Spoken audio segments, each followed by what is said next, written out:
Good evening, ladies and gentlemen. This is Reginal Drummer, and welcome to another episode of We Are Ready, where if we stay ready, we don't have to get ready. Many things that face us every day. If you prepare, you can put yourself, your family, and your community in a better position. I encourage you to like, subscribe, share, thumbs up over here at Square Mile Media Atlanta. Uh, and be ready to put some things in the chat. There's a lot going on, and many times we talk about a lot of things.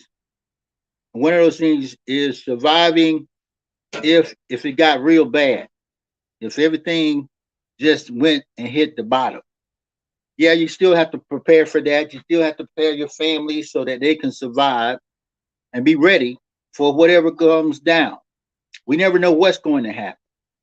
But on the other side of it, with all the doom and gloom, guess what? Every day, America moves forward. I got this flag in the background. Memorial Day is coming up. And one thing holds true. I don't care what the pandemic, the pandemonium, food prices going up. If you don't own a piece of land, you're going to have some problems. And I'll say that again. If you do not own a piece of property, you will be at the mercy of whoever owns that property. So here in America, dirt and ownership is very important. Very important. Oh, yeah. Because even if you got a garden and you don't own the land, until you get up out of that garden, guess what? You got to go. Okay? Ownership, if you complain about the prices of eggs, you can at least put some chickens in the backyard if you own some property. But before we get into all that, I got a couple here. They've been here before. So we're doing part 2 of ownership, buying back dirt. And people are talking about they're kicking us out of the neighborhood. I was just talking to a guy. He said they went up $200 on his rent. They went up $200 on his rent. They went up $200 on his rent. You can't make this up. So we have to fight back. And the way to fight back, ownership. But tonight, I brought in the Davis family, Marty and Danielle. And they might have their son with them. I don't know who else they got, but they are out there. And plus, this is also Business Week. One of the things, what's up, Big Soldier? Who else out there? One of the things, this is Business Week. And we talk about Black businesses. And another part of ownership is starting or owning a business. Now, we're focusing a little bit on the dirt, but ownership is key.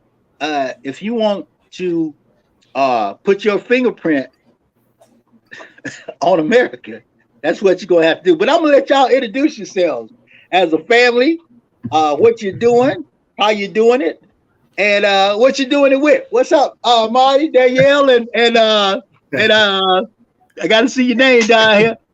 Aaron, yes. Oh, the young boy in the house. Yeah, the whole family in the game. That's what we talking about. Yeah. Hi, yes. Drummer. Thank you for having us. My name is Danielle Davis, and I'm the broker and owner of Davis and Davis Real Estate. And I'll let Aaron introduce himself. Me and Marty, Davis and Davis is me and Marty, as well as Aaron and his family. That's the other half of the Davis and Davis Real Estate.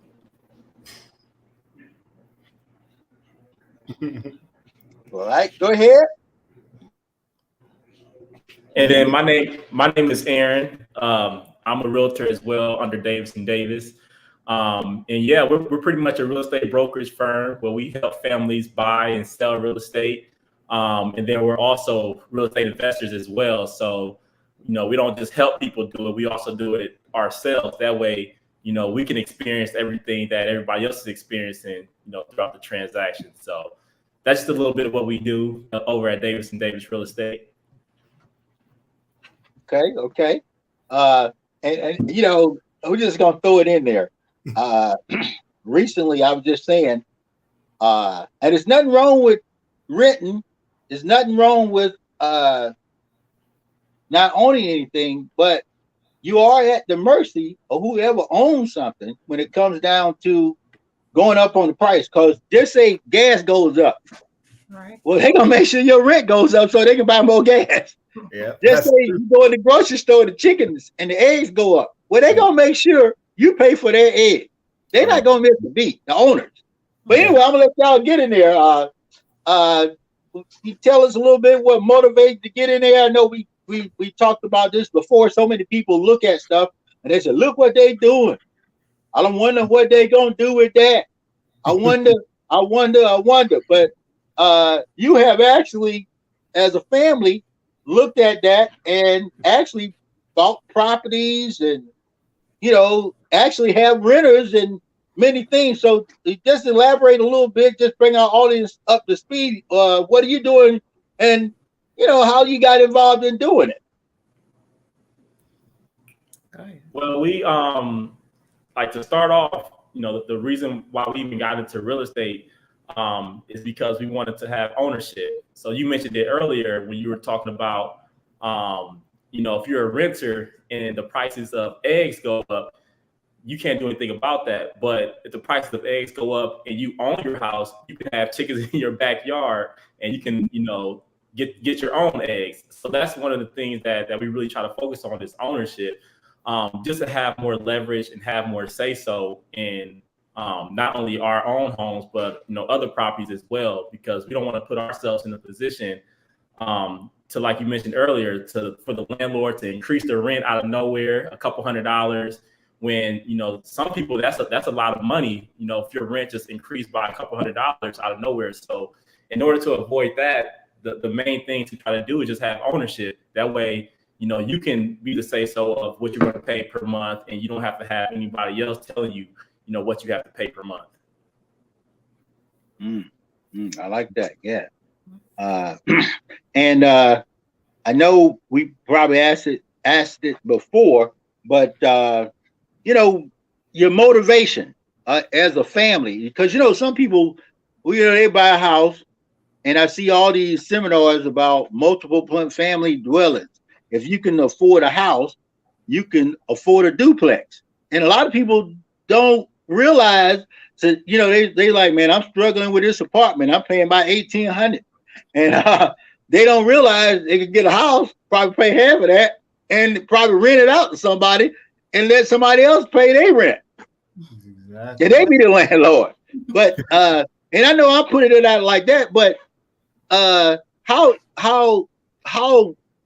easy or how difficult is it to just get in the game, just buy a piece of property? Because a lot of people say, well, I've been renting. I had a lady, she didn't never ask her landlord could she buy the property.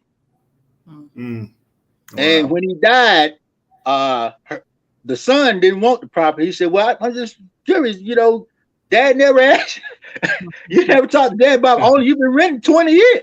Wow. Yeah. And you never asked him. He would have, and she ended up getting the property, but she could have got it earlier. Wow. Yeah.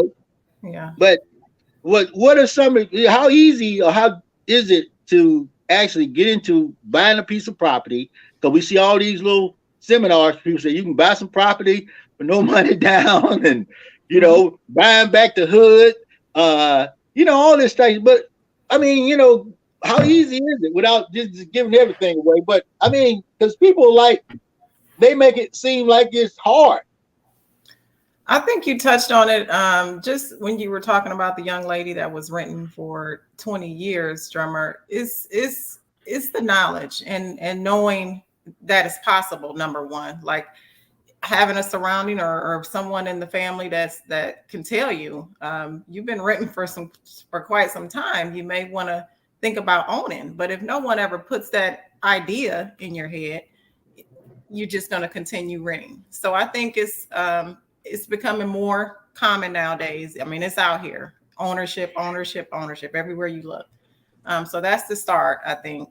And then from there, it's just reaching out, trying to find the resources. Google, down payment assistance, like you said, there's plenty of them here. Multifamily, get with other family members that are wanting to buy. And you just have to start somewhere. That's the other thing. It may not be your dream home, but you need to start somewhere. And the easiest way, if you don't have the money for the down payment or can't do it by yourself, is try to find other family members. It's just a start for all of you to get under one roof, save your money, and then at some point in time, you all can own a piece of land. Wow. But that's the start. You just have to start somewhere. And it may not be, where you would love to have your dream home, but again, you own it. The rent doesn't go up. You own that piece of land. Yeah, and to piggyback off my mom, like I think it starts with discipline. It's not hard to save up a little bit of money each month. Take a little bit out of your paycheck, put it to the side, and have a goal in mind. Like, I want to buy a home next year. If I need to take $100 out of my paycheck each month, I can save up $1,200 for the year. And then, however other way you can, get some money, just put that to the side, have a savings, and then also put together a plan to work on your credit. Because those are probably the two main things that prevents people from buying homes, is their down payment, their credit. So if you can just focus on those two areas, you'll be in pretty good shape. And then another reason why a lot of people think that it's pretty hard to buy a home is just because the lack of information. A lot of people, especially Black and brown people, didn't have access to the information to buy homes 20, 30 years ago. So they just been renting the entire time. And then if you go and look at how much they paid over time for 5-10 years, you could have had a third of your mortgage paid off. So that's why it's so important, because when you're renting, it's not benefiting you at all. Like, there's no way that you're going to ever get your money back if you're renting a home, as opposed to if you're owning the home and you're paying your mortgage off each month. Eventually that property value is going to go up, and you can either sell it, you can do a refi and get some cash out, and put that to other things. But there's just so many benefits to owning a home, and there's not that many benefits to renting a home. I had a question, and I think that's a good question out from the audience in the chat. There's so many scary home buying stories. How do you choose a real estate agent? What's a good way of choosing? What would motivate you to, how would you go about it? Because some people have a hard time. Real estate agent point them in the wrong direction, or some bad stories. So, but you guys have been successful as real estate agent, brokers, just as a homeowners. But what do you look for in an agent? I would say there's a couple ways you can find a good real estate agent. You can go on Zillow and you can type in your area when you search for an agent, and then all the top agents that come up in that area. That's kind of one way to do it. And then you can also go back and look at the reviews for those agents as well. And then just call a few of them and have a sit down interview with them. And the number one thing that I would say is see like who has like the best chemistry with you. Like, you should have a good vibe with your agent, because it's really a personal relationship. You know what I mean? Like, it's not all transactional, because this is a big step for a lot of people. So you don't want to work with somebody who's just trying to get a sale. You want to work with somebody who genuinely has your best interest, because you're putting a lot of money on the line. So you have to trust that person and have a good relationship with them. So if you have a good relationship with them, the chemistry is there, I would say go with that agent. And then also, if the agent isn't doing their job throughout the transaction, you can always end that relationship. Like, you don't have to stay with that agent throughout the transaction if things aren't going well. So that's how I feel about it. And then also just referrals. Anyone that has worked with an agent in the past, or whether it's a family member, co-worker. A lot of our business come from referrals. So I would say just ask around. Anyone that that had recently bought a home or in the past, just speak to them, find out who their realtor was, and then meet with them. And another thing is, people think they have to pay for a realtor. That's not the case. When you're buying a home, you're not paying a realtor anything. They're assisting you as the client and helping you on that home buying journey. So there is no out-of-pocket cost or anything like that to you. It's more providing you the necessary knowledge you need to obtain a home. And I know you guys have actually, and we are always looking at business. I just saw a brother that just started a company in trucking, transportation, hauling. But you guys have taken another step, not just as a real estate agent or a property owner. You all have taken ownership. And ownership, we look at land, but ownership is owning something that you can pass down, that you own. You, just like if I own this cup, I can give it to somebody. It might not mean nothing, but they got a cup to start with. Yeah. And that puts them in the game, you know. Yes. but you know, and Marty, you talk about it all the time. Ownership, you know, you don't have as many headaches as people think. People think because you own something, you the boss, you got to take care of everything, but it's not as much pressure because the boss push pressure down the pipe. Yep. Delegation. That's the truth. Yeah. Delegation. But yeah, man, ownership is the key to it all, man. I look around and see how people doing things, and ownership gives you choices. You know, we got to have that. We got to have a decision. If I don't own nothing, if I ain't got no stake in the game, I don't have nothing to say. So, you know, when things ain't going how I want, I can't say nothing because I don't own nothing. But if I own it, I can decide yay or nay. I got a choice. I got a vote. You know, wow, that's what you want at the end of the day. And we had a question in the chat. You know, and this is scary. What are some of the pitfalls to be aware of when getting home loans? A lot of people in my neighborhood lost their homes during the mortgage crisis because of bad loan. A lot of black and brown people, this is their issue. Yeah. If they get a house, they catch hell on the other side from the mortgage company. Maybe they didn't know when to refinance. You know, I had a senior citizen. She did a reverse mortgage, and you know they didn't understand it, but she was living the life till she died, and the family was looking for the house, and they said they did a reverse mortgage. Yeah. She done spent that money. Yeah, that's it. I didn't leave nothing. But you know, some of these loans, and I guess we have to look at it and figure out what's the best loan. Don't let it scare you. Don't. It's best to find a loan. You probably get out of a bad loan, but what are some of the advice that you probably give somebody when they look for home loans? Well, most good realtors, they do have referral home lenders as well. So we have referrals that we work with typically in the past. We know that they're good lenders, and not only that, we own, you know, our properties as well with different lenders that we work with. So we have several different lenders that we've worked with in the past, and we know they're very reputable. So that's what a good lender will do. Now, we're not involved in the financing side of it, so we don't get into the income and what you make or anything like that. But we connect you with those referral lenders. We'll give you a few to pick from, but you interview them just like you would interview anyone else. You ask the questions that you want to ask, and don't be afraid to ask those questions. No a good lender is going to answer the questions for you. So you have to ask the questions. What is my monthly payment going to be? You know, can I do a refi? Anything that you can think of, you can ask, and a good lender will answer those questions. There's never too many questions. If they don't want to answer, then don't deal with them. It's that simple. You got a choice. You got to say so in this. And another thing that I do personally is like I use Google. Like Google is your best friend. So if you have a question about the lending process, Google it. You know what I mean? Like try to figure things out on your own as well, and not just depend on the lender to tell you things. So, you know, if you have a lender that's trying to give you a 10% interest rate, go on Google and see what the average interest rates are going for mortgages. That way, you know, like, okay, that lender is trying to do some other stuff. I'm not really with that.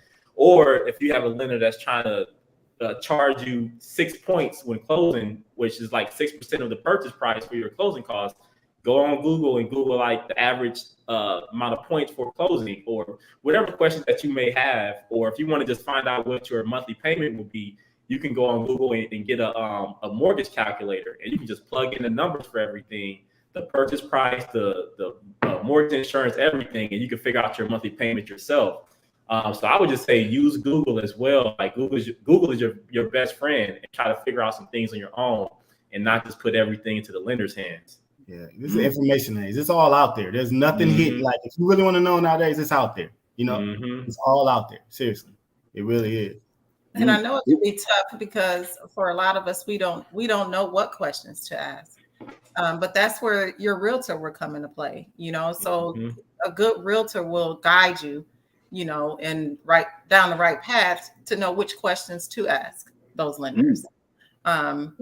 But yes, for a lot of us, it's just the knowledge. We have no idea. I mean, we've never been exposed to it. You know, our parents may not have gone down that path. So we weren't used to seeing that. So we don't know. You don't know what you don't know. So it's common. It's very common, but it's okay. So just ask the questions. I mean, that's the only way you're going to get there. You know, there's no dumb question. You have to ask the questions if you want to get to where you want to be.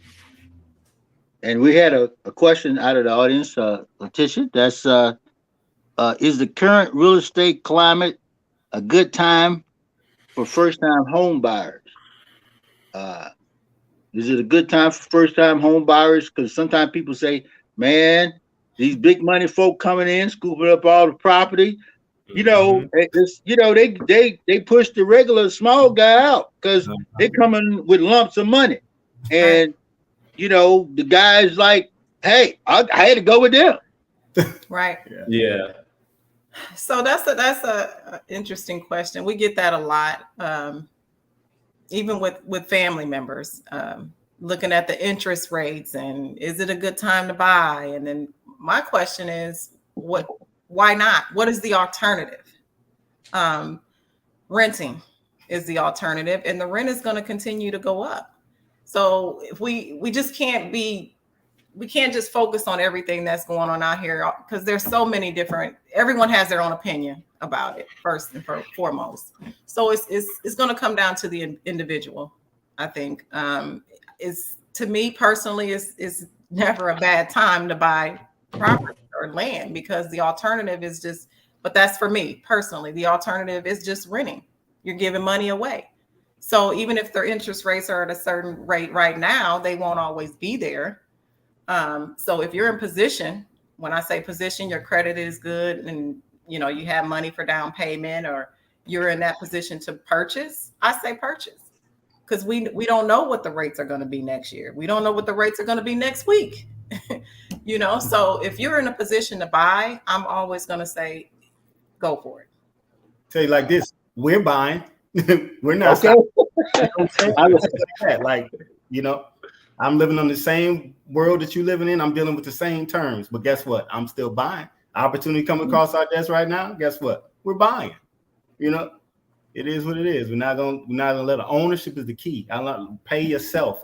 If you can get that mindset, get that down, I promise you, you'll look at this whole thing a totally different way. And I got another question. Y'all asking a lot of questions out there tonight. Y'all ready to get some dirt. Now, what's the difference between a real estate agent and a broker? We had that last time. Ownership. Yeah. Okay. Yeah. So real estate broker, I mean, as a licensed agent, you have to be under a broker. So you're not able, if you have your real estate license, you can't practice real estate without being listed under a brokerage. The broker, like myself, I am still a real estate agent, so I can purchase homes. I can help, you know, buyers, sellers.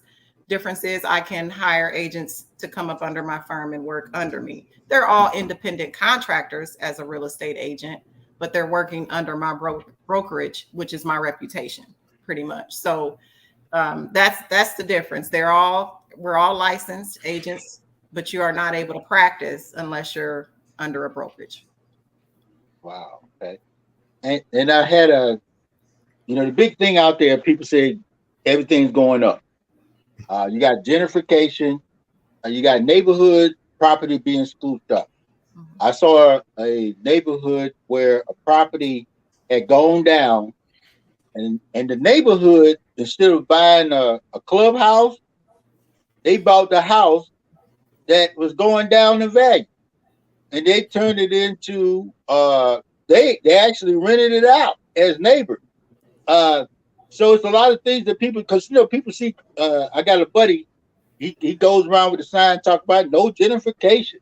no gentrification. I'm like, brother, we need to figure out a way to come together to buy that dirt, that property, because you know there are people coming from different places buying places and property, and we can do it. But how easy is it, whether it be a family member, a group of people that just come together and say, you know what, we tired of seeing somebody come from another country and scoop this property up, and we was paying $600 a month. When they come in, they're gonna be asking 18, because there's always somebody got the monny. Okay. You might not have 600, but somebody got 1,800. You might, and they'll do it like it ain't nothing.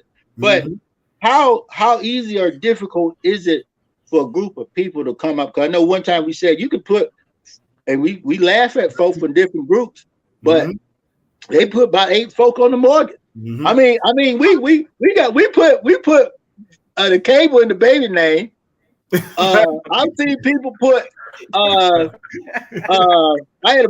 put cable in the baby name and put magazines in the baby name. Yeah. Now, you can do the same thing with a house, but people say I can't do it. That's creative finances. You got a bunch of folk that you throw in that thing. But how easy or difficult is it to put a group of people together? Because people used to like a husband and wife, or when you see a company that's buying houses, but you see groups of people that have organized themselves and say, you know what, we're not going to let our neighborhood go down.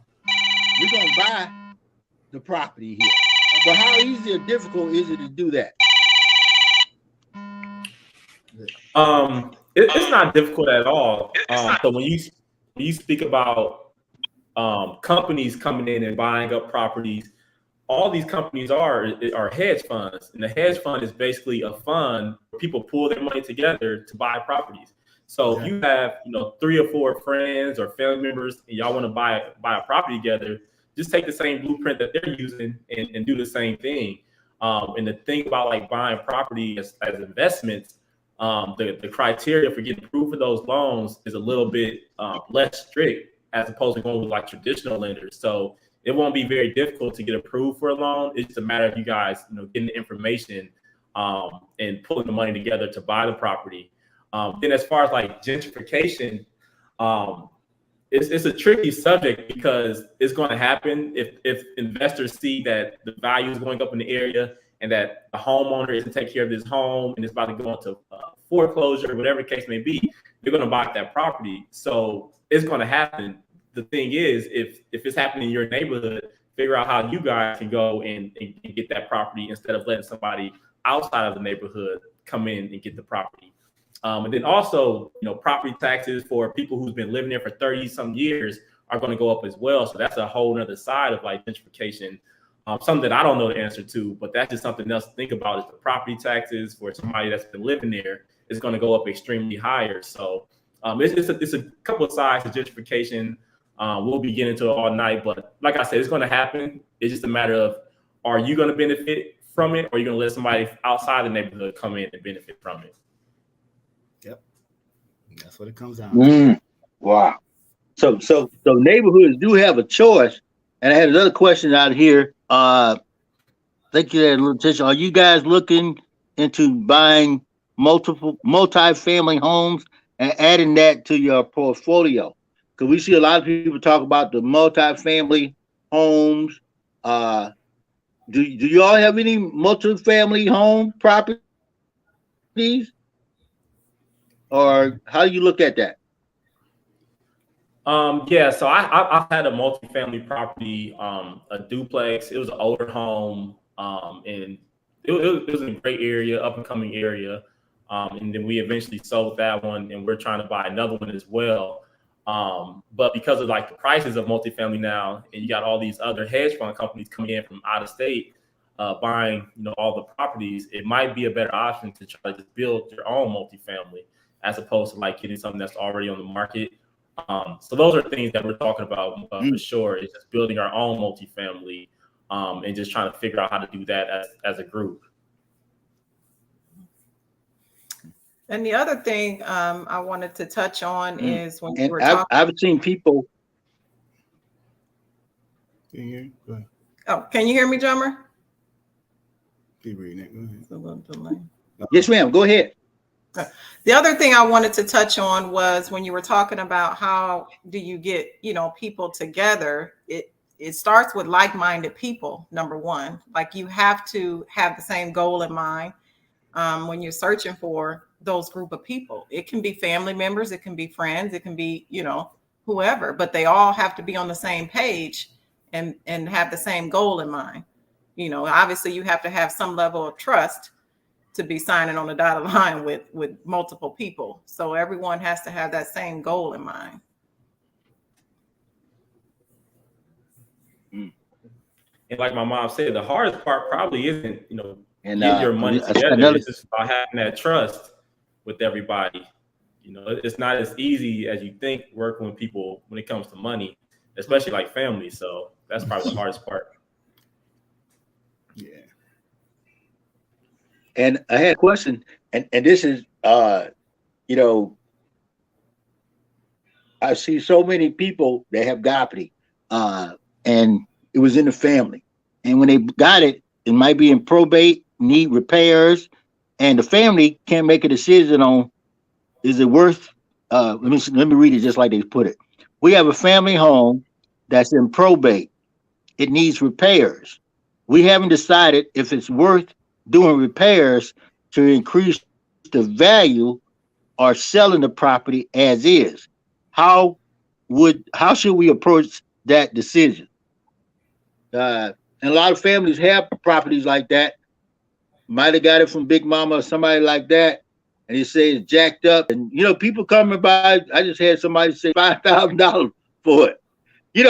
But how do you make a decision whether to take that piece of money or put some money in it, do the repairs, bring it up to speed, and rent it out? But I mean, I forgot what distressed properties a lot of times. Yeah, me depending on where it is. Go ahead. Depending on where it is, I'm trying to get everybody on the same page. I'm big.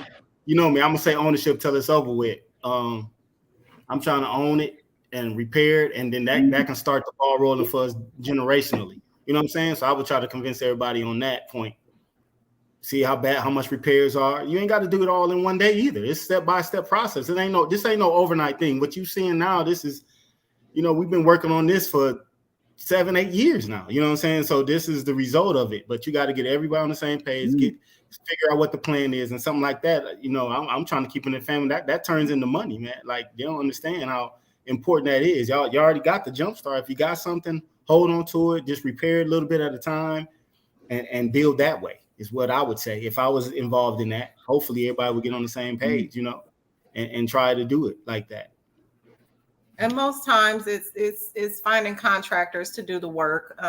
But again, that's asking questions, checking around to see who's done what. Do you have any referrals? Anyone in the family? You never know, but people can come by, take a look at it, give you an estimate. That doesn't cost you anything. But number one, yes. If you can try to hold on to it, I would definitely try to hold on to it. Yeah, the last option should be selling the home. Like it comes down to just getting the information and seeing if you can do it yourself or get some family with you to try to either flip that home, use it as a long-term rental property, but don't sell it because that home could be worth a lot of money. And that's what I noticed with a lot of people who get properties handed down to them, like that property is worth a lot and you don't even know it because you didn't do a quick Zillow search or whatever to see the estimate for that home. So don't be quick to sell it. That's the last option, selling the home. So look to see how much the renovations will cost. If it costs too much, maybe seeing like how you can get other investors involved to see if they can do the renovation and you can give them a share of it. So just be creative and figure out how you can do it, and don't just be so quick saying that you can't do it. Yeah. And no matter where you go, and I know sometimes people look at homes in the Atlanta area, just like other cities. It could be Chicago, New York, Detroit. They do price people out. you know, because the property go up. Everybody's looking for property to go up in value. So most people are not looking to give somebody just because you say, well, this is all I got, this is all I can afford. But if you look in Atlanta, the metro area, there are outlying counties that would love to have your money for a piece of property. That's why so many people commute, because they say, you know what, I can't afford to live in Atlanta. I've got he was living some little way back place in Georgia. He was driving 80 miles one way once a week to work. He had a good job. He was working at back then it was Lockheed. Lockheed was working at Lockheed. He lived in some little place. I can't think of the name, but I'm from Georgia. That little place had about 800 folks. His mortgage was like $300 a month or something back in the day. So he wasn't paying a whole lot of money, but sleeping in his car in the parking lot and rent that house out back then. I didn't catch it because I was like, man, this brother, we sleep in the parking lot. But he managed to pay that home off, double up on the payments and all that type of stuff.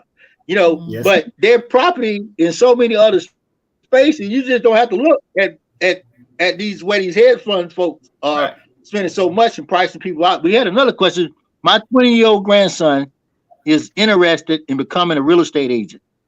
What are requirements to be an agent, and what are other related jobs? That's a good question, because we want you employed. We need you working. But how difficult? You know, we definitely need. Like, you know, there's a lot of opportunity. You know, in creating your own job of your own work. Ownership goes back to ownership, like you said, Marty. But how difficult is it to get your real estate license? You know, I look at sidebar conversation. I look at, if you got a license in the state of Georgia, I don't care what it is, you can make money. You have a plumber's license, a real estate license, AC heating license, you know, a home inspector license, an insurance agent's license. You guarantee to make some money. But how easy or difficult is it to get or become a real estate agent? I mean, you know, the process. I know some people say, that's so hard. You know, but how easy or difficult is it? There's a pre-license class in Georgia. There's several different. You're a young gun. Aaron. Say that again, drummer. The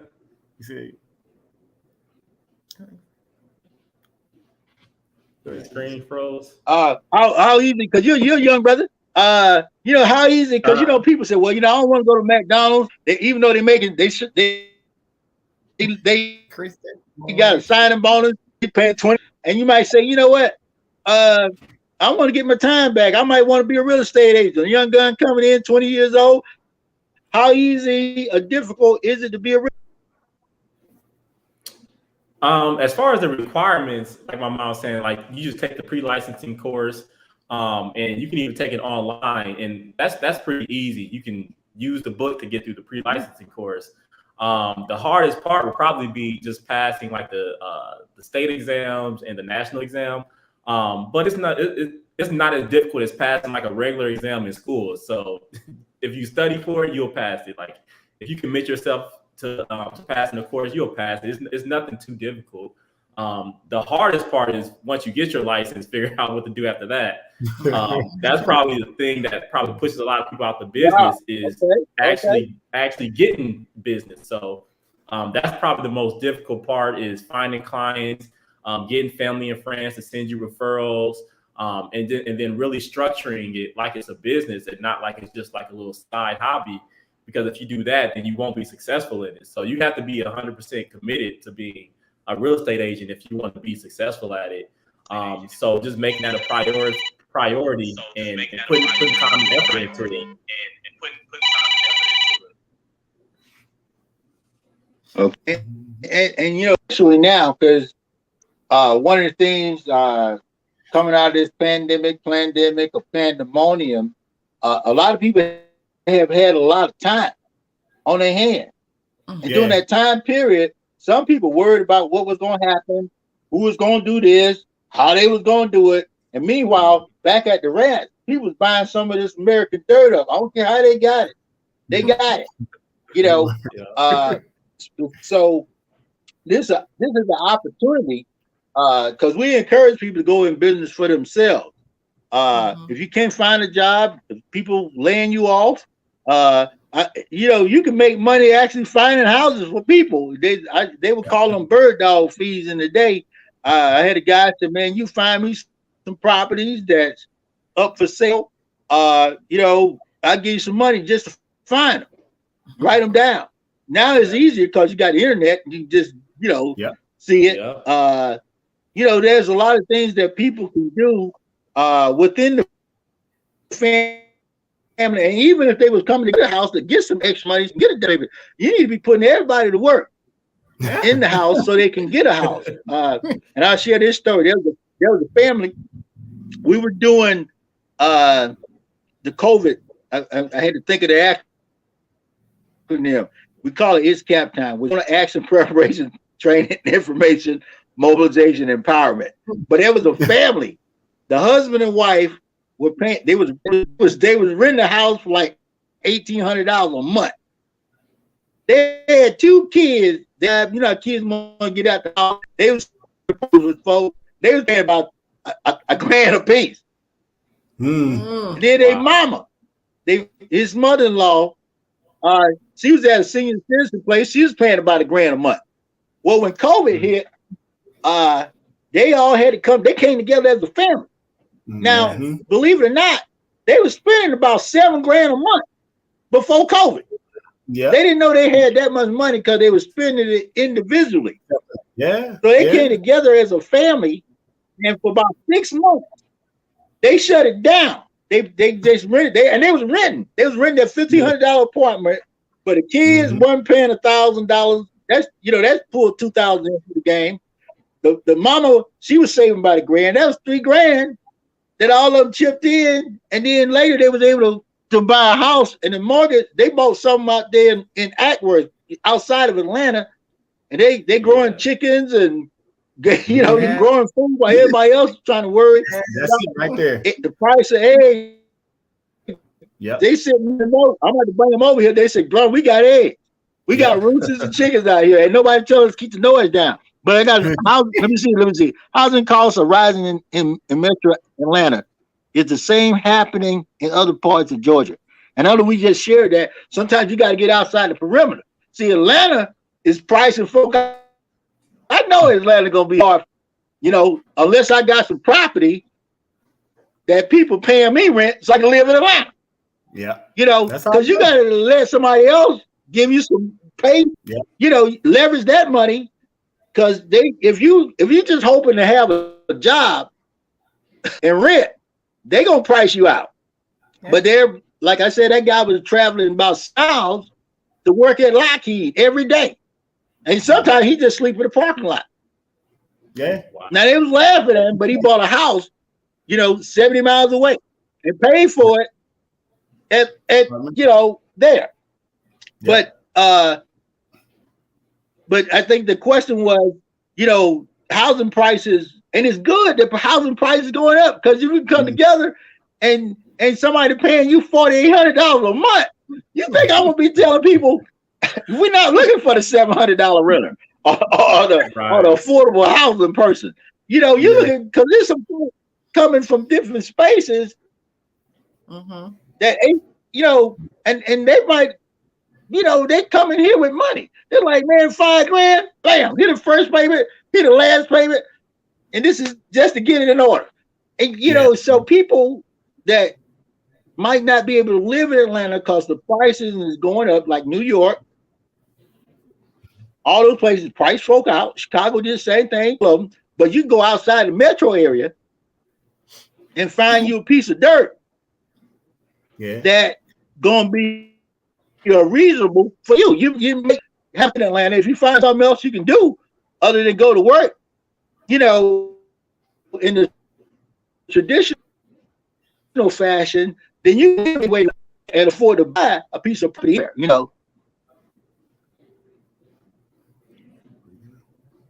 But I think the question, because you don't just have to look at Atlanta, because when you look at these hedge funds, they buy property everywhere. That was going to be my next point. Individuals look outside. If you okay, go ahead. Yeah, I was going to say yes. That the Atlanta area, metro area, is very pricey right now. And with that being said, they're moving out to the smaller towns or the smaller cities of Atlanta as well. Those builders are going out there now because that's the only land available. So I would just say to the people, yes, it's a little bit less expensive if you move a little bit further out, but we need to move with some sense of urgency because that's going to go up as well. It's not going to stay the same. It's going to continue to go up everywhere. It's not going to. That we have to just keep that in mind. So everyone needs to move with a sense of urgency and know, like, I need to own some land, regardless of where it is. If you plan to live here, outside of Georgia, wherever it is, you need to own some land. The price of everything is going up. It's not going to come back down. Think about gas and where it was 10, 15, 20 years ago. Everything is going to continue to go up. We may not like it. It's hard for us. We may have to get multiple jobs, but what can we do other than prepare ourselves and position ourselves to be in the driver's seat?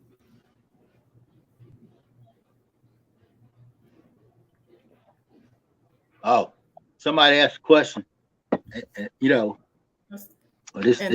And we thank you for all the questions you guys in the chat. Y'all really going to work today. But but if you buy a house, do I own the land the house sits on? And you know what? I know why they say this.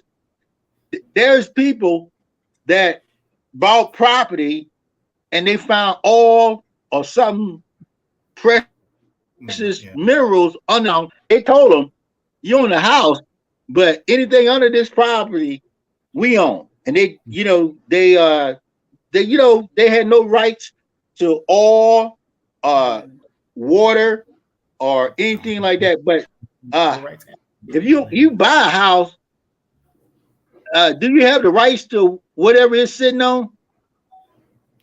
Yeah. So if you buy a house, especially single family detached, now if you're talking about like condos or townhomes, it's a little bit tricky. But if you buy a single family home that's detached, and you own the land, you own the mineral rights, you own the airspace above the house.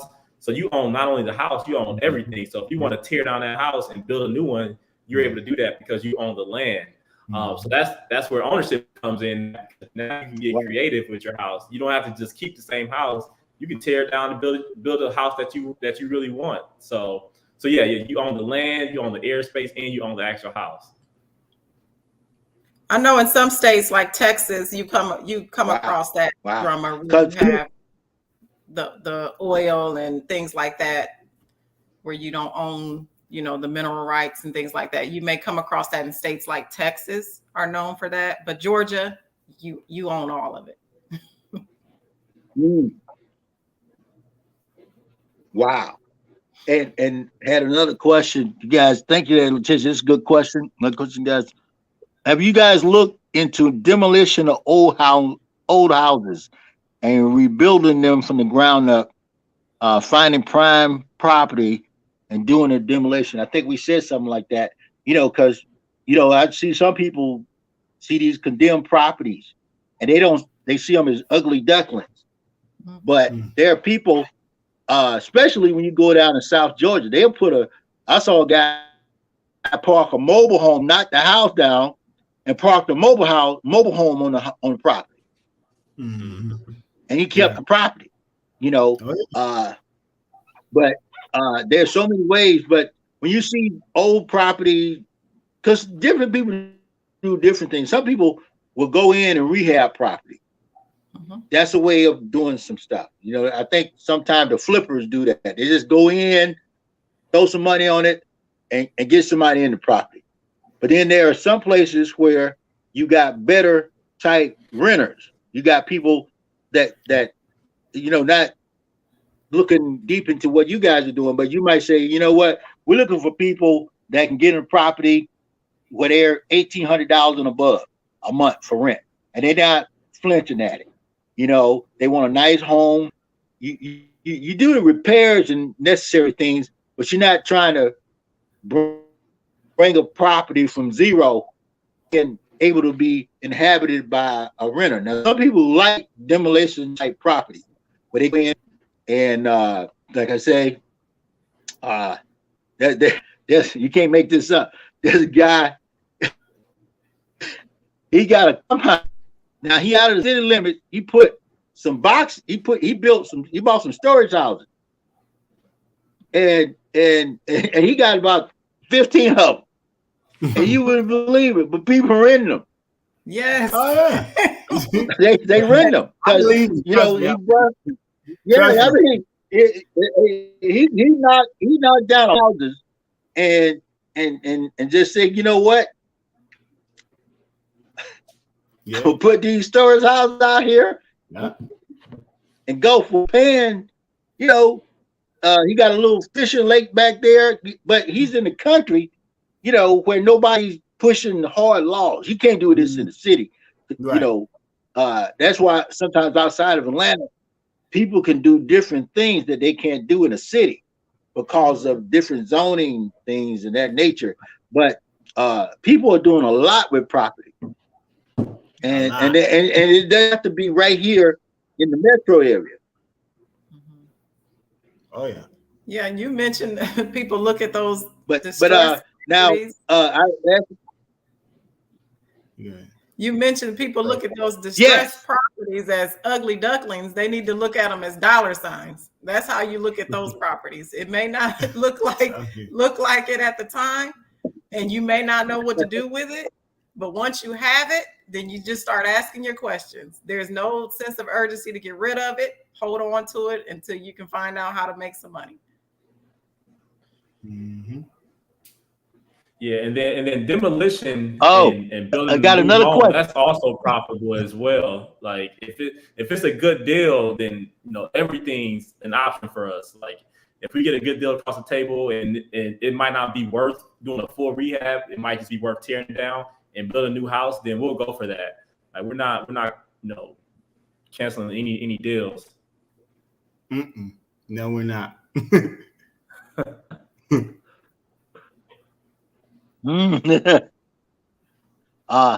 And another question is, let's see, this is a very lucrative way to stay in the city and build a $400,000 home to $1 million right inside of Atlanta.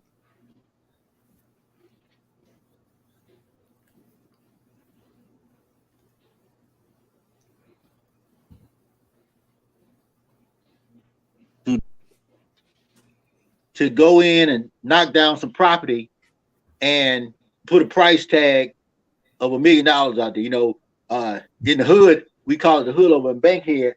They knocked down some houses. They were jacked up from the neck up. And I think those individual properties were like less than $8,000 a piece. Wow. Right over there by the stadium. I forgot what they call that area. But they raised, when they started building new homes, they raised the price to, like, the first time I said, man, they got a $300,000 house over here on Bayhead. Yeah. And I knew the area.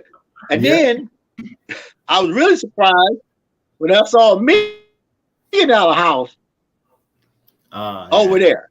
So people are doing, but those, and just like you said earlier, if you got a group of people that come together to say we're gonna take this $200,000 property, and this maybe $15,000 property, and build a $200,000 home and sell it or rent it or whatever, you can do the same with another piece of property. Because as it go up in price, because that's what people waiting on. People waiting on the big boom for the price to go up. Yeah. Yep. They're not looking for the person in the house. You're not gonna find that person. So everybody's got for. You guys might be looking for somebody. And at one time you said into property management, because you own that. You own who gets in the house. You can critique them. You control the mechanics of repairs and all that type stuff. But if you can, give us a little thing on ownership, because I think the real estate agent is one way, a homeowner is one way, the broker is one way, but there's so many things that you guys do as a family that create generational wealth. But if you had to put one thing on it, you said, well, this is what we're doing to create generational wealth, whether it's get properties, build some portfolios, rent them out, or whatever. But what's I guess the question would be, what's the Davis family vision? It's huge. For real property. Yeah. We just want to own as much as possible, because that's gonna give us all the options and choices. For grandkids and Aaron's daughter, they're gonna have choices. We own things. She ain't got to worry about none of that. So ownership, like I say, is the key to all that we do. As long as we owning it from every angle, we good. Then we have a choice as to how the ball moves down the road, and that's the key. Ownership. We want everybody to own. That's why I tell you, if you don't get nothing else out of this, go and just start. It all starts with one. You ain't got to get as many as we got and all that kind of stuff. Just start with one, and that's gonna get you going. You'll realize, okay, I got a choice in how things go in my life. You know what I'm saying? That's really what it's about. You know what I'm saying? We complain about the government and all that. They ain't coming to save it. I don't know if y'all have figured that part out yet, but they ain't saving nobody. So once you realize that and you give yourself some choice. You got all that. They ain't coming to save you no time soon. So be your own rescue. Is what I tell people all the time. Be your own rescuer. Be your own hero. So take some steps, and it's not hard. Once you get into it and you realize how important it really is, you'll start taking some steps. Just start with one, and go from there. And like I said, to that family who owns one that they can't decide, I would tell them all, please just keep it. Don't look to sell it. I don't care how bad it is. Even if it's keeping it and tearing it down and starting over, still keep the land, keep the situation. You know what I'm saying? Keep the situation. Don't sell. Don't do none of that. We don't. If we sell, it was to make a bigger move. We ain't selling for no reason. You know what I'm saying? Like it's to already know our next move is planned. But if not, we holding on to everything. The Davises don't sell. We get offers all the time trying to buy property. I'm like, please, nah, we don't do that over here. I tell them in a heartbeat. I love telling them. Seriously, we don't do that. Okay. We don't sell. That's funny. Sales. Yeah. What? Yeah, when it comes to like our businesses, as far as like the sales brokerage firm, I like that, or the property management company, like all our idea is owning everything that we possibly can. So it's not even just like real estate. Like we discuss other businesses, how to own that. And if there's one thing that COVID has taught us is that you got to have skills. You got to have different things aside from your job in order to like sustain and live, or else you put your life in somebody else's hands. So that's why we're so big on ownership, because like this thing can happen again, like the pandemic can happen again. And you don't want to be left out there on the island trying to figure out, how you're going to get your next meal, how you're going to get paid, because you didn't plan for it, and because you didn't have a skill set aside, or you didn't own a business on the side. Like, we're not telling you to quit your job and jump into real estate full time or jump to business, but just have a plan, have something on the side to where you can own it, and you'll be good if this happens again. So that's pretty much our mindset. Like, we're trying to own as much as possible. Yeah, that's it. And through ownership, I like that. I like that. And this is encouragement. Say again, Ms. Danielle. Through ownership and owning those different facets of real estate, we're creating jobs as well. The more properties we have, we have property management. We need jobs for that. We need clean out crew. We have people that once the tenants move out, we have to clean those properties. So those are also jobs as well. So we think about that going forward in the future for our family and anyone else. We're in a position to help other people, not only for housing, but for other jobs as well as we grow. Mm. Mm-hmm. Well, wow. That's definitely motivation to everybody out there. And thank you, Marty, Danielle, and Aaron. You guys are doing a tremendous job out there keeping, that whole thing of ownership. I'm gonna stay up all night. I don't think nobody should go to sleep unless they figure out a way to own something by tomorrow morning. Yeah. Come up with a plan. I'm serious. Do it. We definitely thank you. Now, you give them a way to contact you. If you had to do a 30-second infomercial about who you guys are and what are you doing, what you hope to do, what would it be? You can contact us at our website, www.davisanddavisre.com. And that's at Davis and Davis RE on Instagram and Facebook.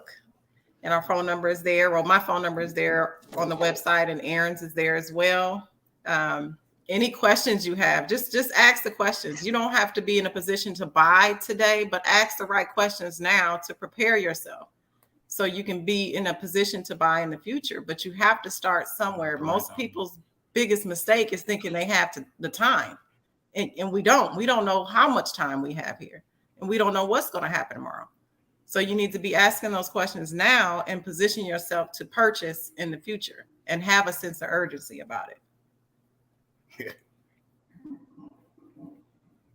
Wow. Well, definitely thank you all this evening. Don't wait. Reginal Drummer, Don't wait to make the move. Make the move today. 2 years ago, people were still waiting to get into real estate to buy their home. Now they're pushed out of the market. So if you're thinking about buying a home, make that move today, because you don't know what next year is going to be like. And next year or the year after that, you're going to be saying, I should have bought a home in 2022, or I should have took that step.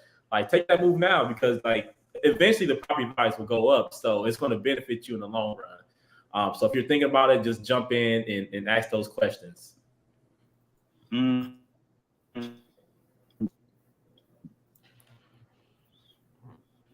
Thank you. That's great info. Thank you all. The whole Davis family representing big time over here.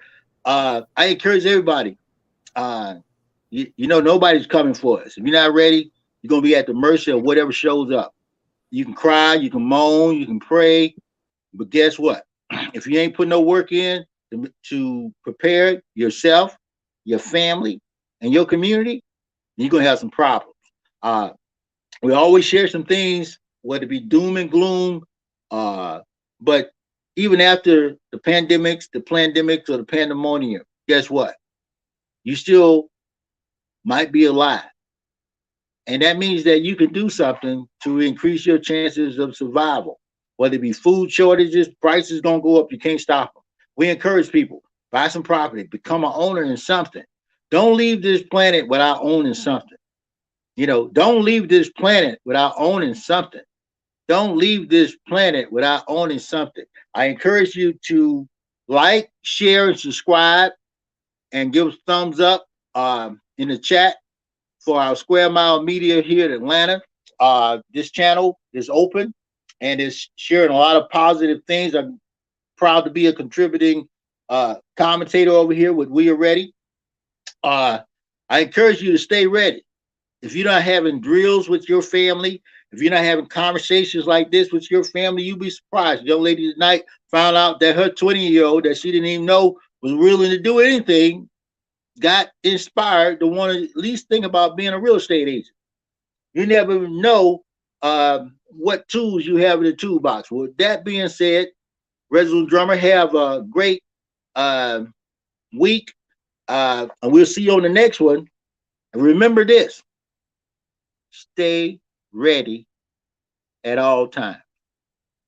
Prepare yourself, train, inform, be ready to mobilize, and empower yourself, your family, and your community. This Reginal Drummer, the peopleologist, coming to you live once again.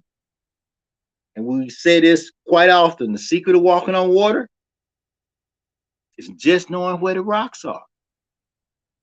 Don't make it difficult. Have a great day. Have a great week. And happy early Memorial Day for everybody out there. Get some dirt.